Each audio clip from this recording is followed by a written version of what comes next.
교수님, 뭐 대부분의 의료기관이 이제 가이드라인이 있다고 말씀을 드렸는데 화재가 발생했을 때 어떤 그 순서에 따라서 대처를 해야 되겠죠? 네, 그렇습니다. 의료기관들은 규정을 두고 이런 그에 대응할 수 있는 체제를 유지를 해야 되는데, 첫 번째 어떤 상황이 벌어졌을 때 그 상황에 대해서 전파하고 경보를 발령하는 것이 일차적이고, 두 번째는 진압, 소화라고 해야 되겠죠. 불을 끄는 것에 대한 노력.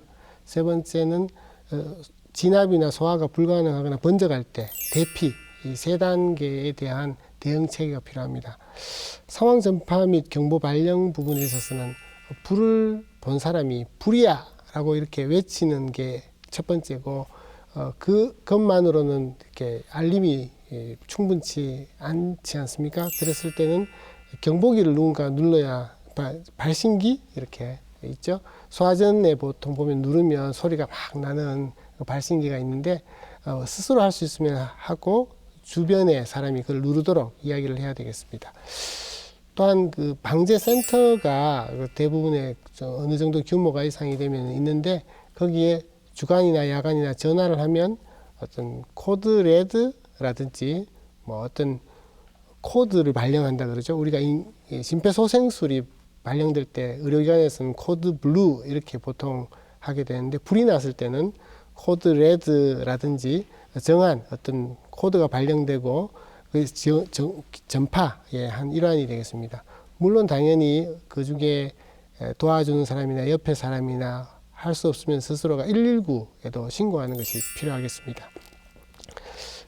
이렇게 전파를 한 다음에 그 불을 진압하는 노력이 필요하겠죠. 소화기의 위치를 평상시에 알고 있어야 됩니다. 내가 근무하는 병동의 소화기는 어디 있고 소화전은 어디에 있다. 이런 것들을 파악하고 있어서 질문이 있을 때나 내가 스스로 어떤 사건이 벌어졌을 때 그것을 사용할 수 있어야 되겠죠.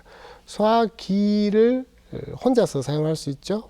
뭐 이렇게 핀을 뽑고 누르고 화점을 향해서 실외면 바람을 등지고 해야 되겠지만, 실내에는 바람을 등질 바람은 없겠네요. 쓸듯이 이렇게 소화를 시도를 하죠. 근데 소화전을 사용하는 경우에는 두 명이 한 개조가 되죠. 한 사람은 밸브에 물을 트는 사람이 있을 수 있고, 한 사람은 화점 쪽에 가서 이렇게 물을 뿌리는 사람이 있지 않습니까?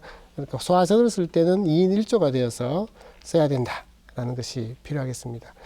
또 우리 MC께서 말씀하셨듯이 가스가 있습니다.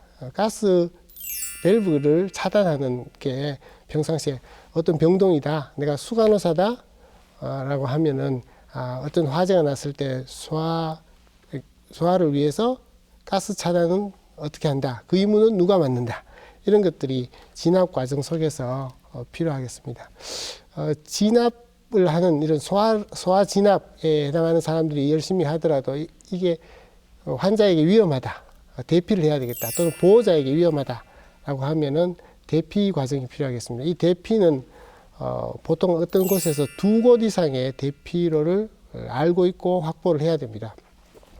피난 경로를 사용해야 되고, 특히 중요한 것은 그 병원의 그 건물에 엘리베이터들이 병원에는 많이 있는데, 그 불이 난 병동의 엘리베이터는 쓰지 않는다. 도리어 불쏘시개가 되어서 연기가 올라오는 길이 됩니다. 이런 대피 경로, 어떤 대피로를 써야 되겠다, 옆동으로 가야 되겠다 등의 대피하는 상황에 대해서 철저하게 평상시에 훈련이 되는 그런 대응 체계가 있어야 되겠습니다.